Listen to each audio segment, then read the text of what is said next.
दोस्तों नमस्कार। हरियाणा विधानसभा का जब चुनाव चल रहा था तो चाहे भाजपा हो या कांग्रेस हो, ये सभी जो बड़े नेता थे वो अपने अपने पार्टी के लिए चुनाव प्रचार कर रहे थे। इसी कड़ी में उत्तर प्रदेश के मुख्यमंत्री योगी आदित्यनाथ भी पूरे हरियाणा में घूम घूम कर भाजपा के लिए चुनाव प्रचार कर रहे थे और अपनी पार्टी के पक्ष में एक माहौल क्रिएट कर रहे थे।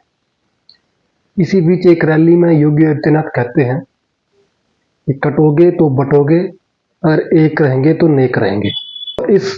नारे के बाद पूरे हरियाणा का चुनाव बदल गया और इस नारे की चर्चा हर एक घर घर में होने लगी और आज के समय में झारखंड और महाराष्ट्र में इस नारे की बहुत चर्चाएं चल रही हैं। और इसके पीछे की जो मेन वजह है वो है कांग्रेस के बड़े नेताओं का इस नारे से खौफ खाना, क्योंकि इस नारे से योगी आदित्यनाथ से कांग्रेस के जितने भी बड़े लीडर हैं, चाहे उनके अध्यक्ष हों या पार्टी के पार्लियामेंट में पार्टी के ओपोजिशन के लीडर हों, जितने भी कांग्रेस पार्टी के बड़े नेता हैं वो इस नारे से खौफ खा रहे हैं और योगी बाबा का नाम लेने से कतरा रहे हैं। क्योंकि दोस्तों योगी आदित्यनाथ एक ऐसे मुख्यमंत्री हैं पूरे देश में जो अपनी बात खुलेआम कहते हैं, जो छिपके या संविधान की आड़ लेके या कोई और वजह बन के अपनी बातों से मुकरते नहीं हैं और जो उनके मन में रहता है, उनको लगता है कि ये चीज़ पब्लिक के सामने कहनी चाहिए, पब्लिक डोमेन में जानी चाहिए, उसको वो सबके सामने कह देते हैं, उसके कहने में कोई गुरेज उनको नहीं है। तो मल्लिकार्जुन खड़गे भी एक रैली में योगी आदित्यनाथ को कह रहे थे कि ये जो भगवा कपड़ा पहन के और आजकल मुख्यमंत्री बने हुए हैं, ये इस देश को नफरत की आग में झोंक रहे हैं। लेकिन मैं आपको ये बताने वाला हूँ कि पूरे देश में जितने भी कांग्रेस के लीडर हैं, जो खासकर जो हिंदू लीडर हैं, वो योगी आदित्यनाथ से बैर लेने को तैयार नहीं है। वो योगी आदित्यनाथ को क्रिटिसाइज करने के लिए रेडी नहीं, क्योंकि उनको पता है कि जो योगी आदित्यनाथ बात कहते हैं उस बात में दम होता है, वजन होता है, और जो बात होती है या जिस बात के होने की आशंका होती है, मुख्यमंत्री उसी बात को कहते हैं। और आज के समय की बात करें तो जिस तरीके से पूरे देश में योगी आदित्यनाथ एक पॉपुलर चेहरा बन चुके हैं, कोई भी किसी भी कंस्टिट्यूंसी में, देश के किसी भी कंस्टिट्यूंसी में कोई भी इलेक्शन चल रहा हो, योगी आदित्यनाथ की डिमांड हर एक कंस्टिट्यूंसी में रहती है। लोगों का ये कहना रहता है कि हमारे क्षेत्र में मुख्यमंत्री की रैली होनी चाहिए ताकि उनकी जो जीत है वो सुनिश्चित हो पाए।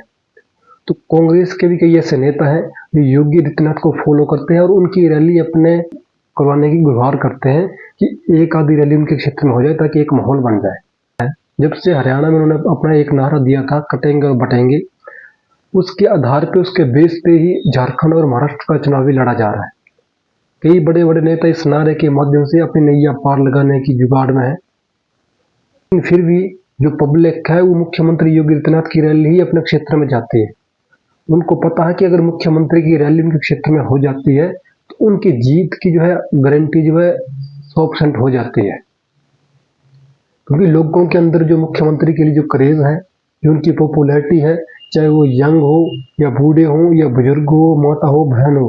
हर एक किसी के लिए योगी आदित्यनाथ के मन में एक रिस्पेक्ट है और एक इज्जत है, और उनकी एक जो पॉपुलैरिटी हर एक किसी भारतवासी के मन में आज जो है जगह बना चुकी है। कांग्रेस के बड़े नेता इनसे खौफ खाते हैं, इनकी बातों का कोई जवाब नहीं देते हैं और उनको पता है कि अगर योगी आदित्यनाथ की बातों का जवाब देने में आ गए तो जो नुकसान होगा वो कांग्रेस पार्टी का ही होगा, कांग्रेस पार्टी को ही नुकसान होगा और वही गर्त में चली जाएगी। क्योंकि योगी आदित्यनाथ को कोई फर्क नहीं पड़ता है कि उनके खिलाफ कौन क्या टिप्पणी कर रहा है, क्योंकि हम सब लोग जानते हैं कि वो एक साधु महात्मा आदमी है। वो जो भी कर रहे हैं इस देश के लिए कर रहे हैं, इस राज्य के लिए कर रहे हैं, और लोगों के अंदर जो उनकी पॉपुलैरिटी है उसको देख के कांग्रेस के नेता मैदान छोड़ के भाग रहे हैं।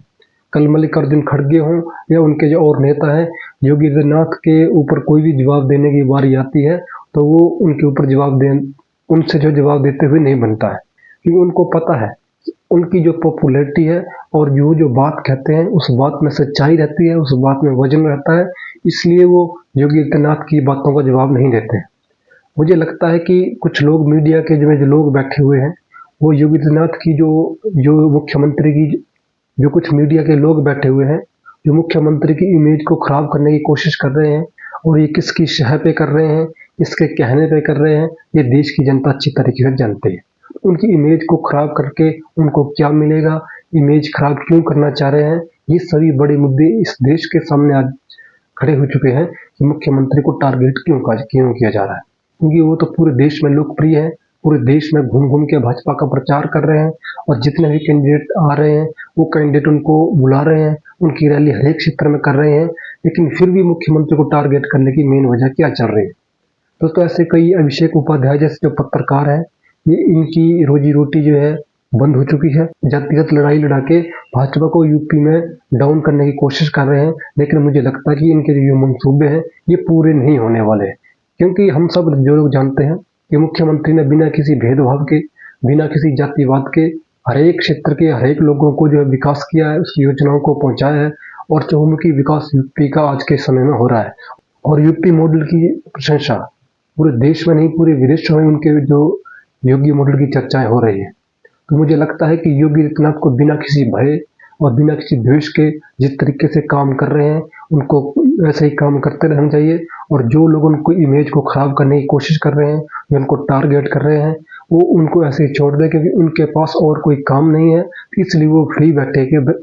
फ्री बैठ के आपको टारगेट करने की कोशिश कर रहे हैं। तो मुझे लगता है कि जो कांग्रेस पार्टी के नेताओं में हो या अन्य जितने भी नेता हैं जो योगी आदित्यनाथ से नफरत करते हैं, वो आज के समय में मैदान छोड़ के भाग चुके हैं। मुझे लगता है कि हम सभी लोगों को योगी आदित्यनाथ के साथ खड़े रहना चाहिए। दोस्तों, वीडियो अच्छी लगी हो तो चैनल को सब्सक्राइब कर दें और वीडियो को लाइक कर दें। मिलते हैं नेक्स्ट वीडियो में, तब तक के लिए आप सभी का बहुत बहुत धन्यवाद। नमस्कार, जय हिंद।